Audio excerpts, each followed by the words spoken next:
Welcome to Hearthstone Top 5. My name is Benjamin Hero, and in this video, we're gonna be talking about the top 5 insane or terrible cards from the Festival of Legends expansion. This is a year of rotation. We're in the year of the wolf, so that means that some cards have been rotated out, and we're essentially starting the whole new year of Hearthstone gaming. So that's gonna be quite exciting. And as usual, before we get onto the Festival of Legends, it's time to review. It's time to review the March of the Lich King expansions from the previous set. There's a reason why I'm so hesitant at the moment. To keep it simple, there was only one card that was even remotely playable and that sees and still sees some play, and that is Deathbringer Saurfang. All the other 4 cards were complete trash. Hope of Cortalas, I'm a Hunter main, so of course it was garbage because it was 6 mana and we had better cards to play. Like the Spitter card. I love the Spitter card. It got nerfed twice, but was my damn favorite deck to play to go and OTK my opponent. From the other side, absolute horrible garbage. I don't think anybody outside super meme decks played it. Energy Shaper did get above and it still didn't see any play. Just how bad it was. And Elder Nadox was a meme essentially. It was actually really good in Wild. A lot of the cards I picked are really good in damn Wild. But no, none of the cards except for one, Saurfang, actually did see some play. Energy Shaper from the other side, Hope of Cortalas. Sadly, it didn't perform. Same with Elder Nadox. So that's 1 out of 5, which isn't bad. I was expecting maybe I'm gonna hit 0 out of 5, but this is 1 out of 5. Let's go to the nice and spicy decks from the Festival of Legends and see which cards I picked for my top 5 insane or terrible collection. At number 5, we have Obsessive Fan, a 4-mana 2/6 minion with the effect, while this is alive, give your chosen minion stealth. There's only one reason why I have this card on this list, and that's because of Red Herring. With Red Herring and Obsessive Fan, it requires an 11-mana combo, but luckily we have the audio amplifier to give you 11 mana. You know, it's a decent card. What it does on 11 mana, you just play Red Herring, you play Obsessive Fan, and then all of your minions have stealth. In essence, it is a really bad version of Jailer. But what makes this card so interesting is, frankly, the fact that all of your minions have stealth. Obviously, this deck will fall to any sort of hard removal or strong area of effect spell. However, you know what?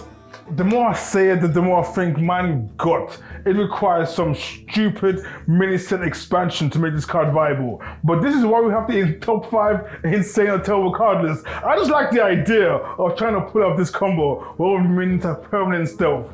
There's a small chance that this interaction via the mini-set or some other cards that I'm thinking about can potentially create some really obsessive combos. At least let's hope so. At number 4, we have Tony, the King of Piracy, a 5-mana 4/6 minion with the effect of swapping both players' deck. Finale, draw a card. How you activate Finale is by playing the card and you utilize all of your mana. So if you play Tony on 5 mana and use up all of your 5 mana, bam, you get the Finale. However, if you play Tony on 6 mana and you have 1 mana spare, you don't get the Finale. So use up all of your mana to get the Finale effect. Even though I spent this much time explaining the Finale effect, it is absolutely irrelevant because the key thing is swapping both players' deck. And it's an aura effect, meaning as long as my man Tony's alive, both decks are swapped. But if he dies, the decks are swapped back. So how do we exploit this? Mr. King of Piracy? Well, quite simple. Tony's on the list because of, again, one particular combo that he fits in. And how the combo works is, first of all, you play Tony, you get your opponent's deck, then you play the Fires of Shinzahaza. For now, I'm just gonna call it the Fires. And once you play fires, your opponent's deck is now garbage essentially, which is really pretty decent when you think about it. However, we can make it even better. Then you play Steam Cleaner, which destroys all cards in both players' decks, which didn't start there, and voila, your opponent's cards are now all created because of fire, and then with Steam Cleaner, gone. Your opponent's deck is gone. So all you have to do now is either kill off Tony, and then once Tony is dead, both decks are swapped back again. You get your deck back with your good cards, and your opponent has nothing. I think that could be a pretty damn exciting, and if not at least a funny combo. And that's why my man Tony, the king of piracy, is at number 4. At number 3, we have Freebird, a 4-mana 2/2 charge minion with the effect of gets +1/+1 for each other Freebird that you have played. If you haven't been keeping sort of attention, Blizzard has been increasing more and more charge cards that they've been creating. And they're increasing it a lot. And eventually, they're gonna get cocky and they're gonna print one broken charge minion. It hasn't happened yet. However, I believe Freebird is gonna be the chosen one to make Blizzard regret printing charge cards. And the reason why I'm saying this is because Freebird can only work in one deck, and that is Rogue. Because Rogue has a lot of bounce back to your hand, play the card effects with the whole, how do I say it, hip hop vibe. It's all about bouncing cards and playing them. And with Freebird, you want to bounce it, play it, copy it, do whatever you want to keep adding more charge to it. The big downside, it's 4 down mana. But Rogue has a lot of cards now to mana cheat. So, if there's any hope for Freebirds breaking the game and making a lot of people complain on Reddit, is in Rogue. And with that pretty, you know what, possible chance, Freebird is at number 3. Okay, now we're gonna get into the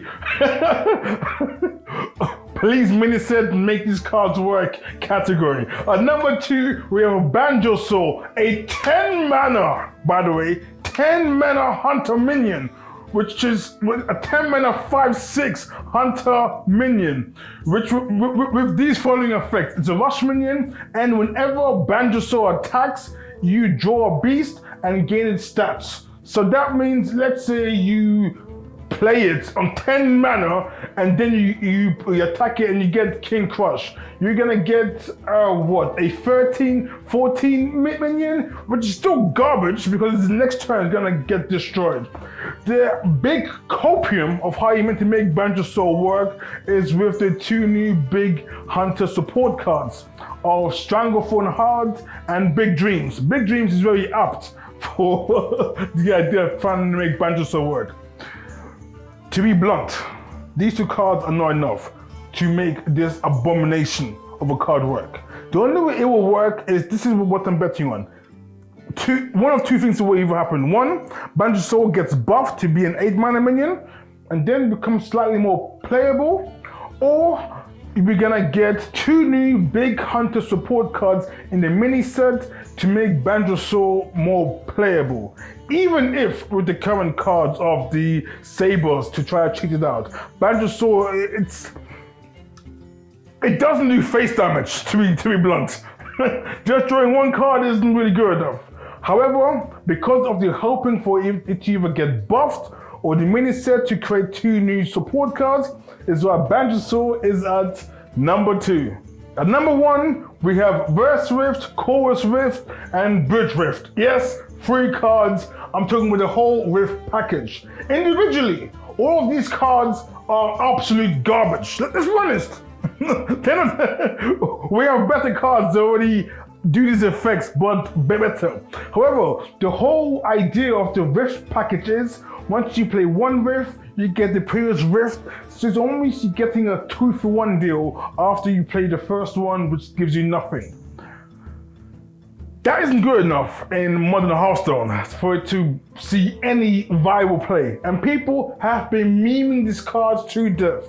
In case you're not aware, you know what, with Hearthstone, we've all been there, every class has this sort of cycle where it is just trash. Hunter had it, Shaman had it, Warlock had it, every class had it. And recently, it has been Warrior's turn, where it's just people have been complaining, whining about it, why it's so bad, and especially with the Death Knight class, taking a big identity of Control Warrior with the whole blood package, it leaves Warrior in a bit of an identity crisis. So people are extra critical of all the Warrior cards that came about, and people are not happy with the Riffs.